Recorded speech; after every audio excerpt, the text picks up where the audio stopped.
We're going to cut and assemble our global barrel using all the marks we laid out in part 1 of building a global barrel.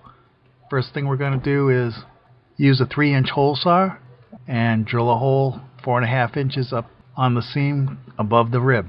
All these cuts could be done with a jigsaw, but I've got the hole saw, so we're going to use them. And you end up with 2 3-inch holes like this on each side of the barrel, right on the seam. Now go to the circle we drew on the end of the barrel that's sticking up, drill a hole big enough to fit a jigsaw blade in, and cut out that circle so we can slide our bucket into it. Now it's time to cut off the end of the barrel that we just put all those holes in, and you can do that with a jigsaw. I've even seen it done with a handsaw, but when your brother owns one of these, you call your brother.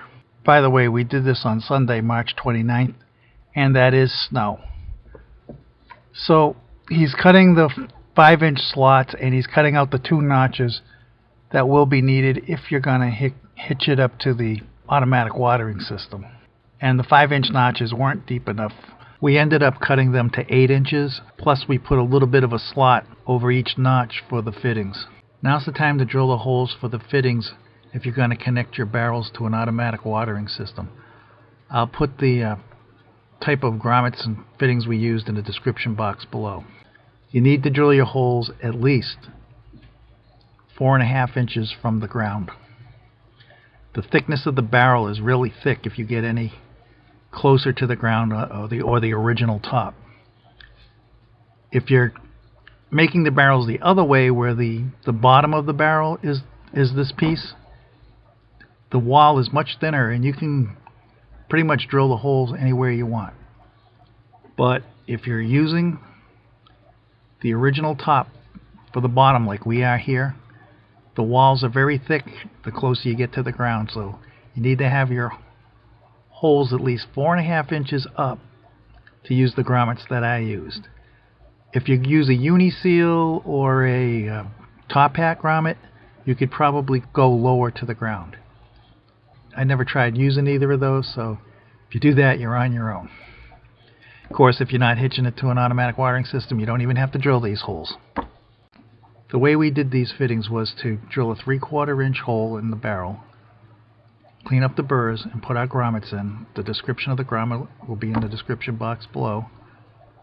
And then we took a short piece of 1/2 inch CPVC and glued on a 1/2 inch male threaded end, national pipe thread.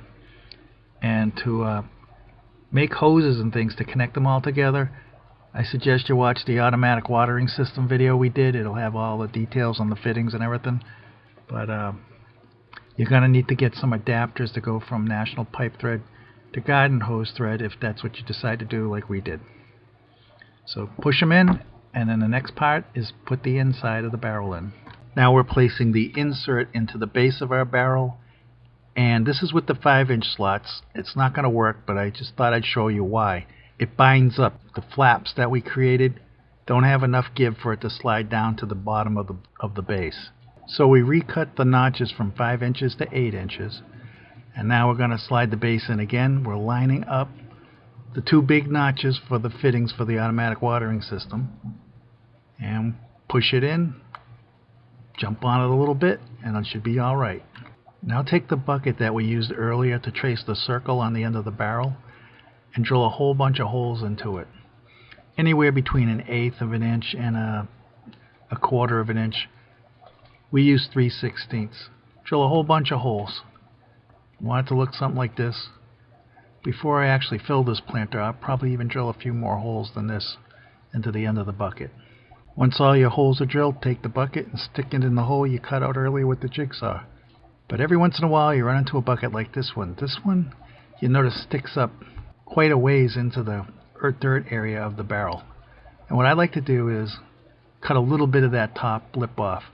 And that's what this black line is right here. Before I fill this barrel with dirt, we're going to take this bucket and cut it off right at that line, just so it's not in the way of when you're digging around in your barrel later on.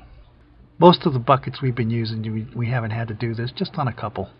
You want to put a drain hole about 1 inch below the dirt line.